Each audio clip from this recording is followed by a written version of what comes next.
समय की बात है। एक प्राचीन गांव था जिसका नाम था रंगपुर।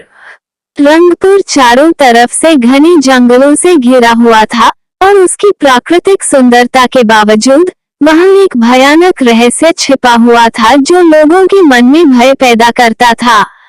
ये रहस्य था एक भूतनी की कहानी जिसने गांव के हर कोने में खलबली मचा रखी थी। गांव के बुजुर्गों के अनुसार ये भूतनी बहुत समय पहले गांव में एक लड़की थी जिसका नाम था माया। माया एक सुंदर, हंसमुख और संवेदनशील लड़की थी। उसकी शादी गांव के सबसे प्रतिष्ठित परिवार में तय हुई थी, लेकिन एक दुष्ट ताकत ने उसकी खुशियों को तबाह कर दिया। उसकी शादी के ठीक एक दिन पहले माया की रहस्यमय तरीके से मौत हो गई है। उसके बाद से ही गांव में अजीब और भयानक घटनाएं होने लगी। लोग कहते थे कि रात में उन्होंने माया की आत्मा को देखा है, एक भूतनी के रूप में।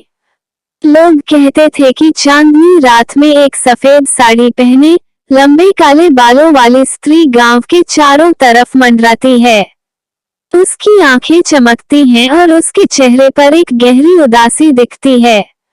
गांव के पुजारी पंडित हरिहरनाथ ने बताया, मैंने खुद माया की आत्मा को देखा है।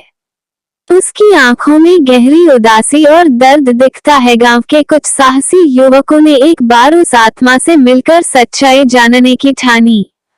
एक रात जब चांदनी अपनी पूरी रोशनी फैला रही थी, ये युवक उस जगह पहुंचे जहां माया की आत्मा अक्सर देखी जाती थी।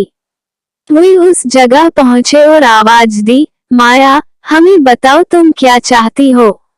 अचानक ही माया की आत्मा प्रकट हुई। उसकी आंखों में आंसू थे और उसने कहा, मेरी आत्मा को शांति नहीं मिली है, मुझे न्याय चाहिए। युवकों ने हिम्मत करके पूछा, हमें बताओ हम क्या कर सकते हैं ताकि तुम्हारी आत्मा को शांति मिले। माया की आत्मा ने धीरे धीरे कहा, मेरी मौत कोई दुर्घटना नहीं थी, मुझे मार दिया गया था। मेरी आत्मा को तभी शांति मिलेगी जब मेरा हत्यारा सजा पाएगा। युवकों ने माया की बातों को गांव के बुजुर्गों और अध्यक्ष को बताया। सभी ने मिलकर जांच का फैसला किया और सच्चाई सामने आई। माया की हत्या उसके ही परिवार के सदस्य ने की थी, जो उसकी संपत्ति हड़पना चाहता था। गांव वालों ने पुलिस को सारी हकीकत बताई और हत्यारे को गिरफ्तार कराया गया। माया की आत्मा को आखिरकार न्याय मिला और वो अपने शांति के निवास की ओर चली गई।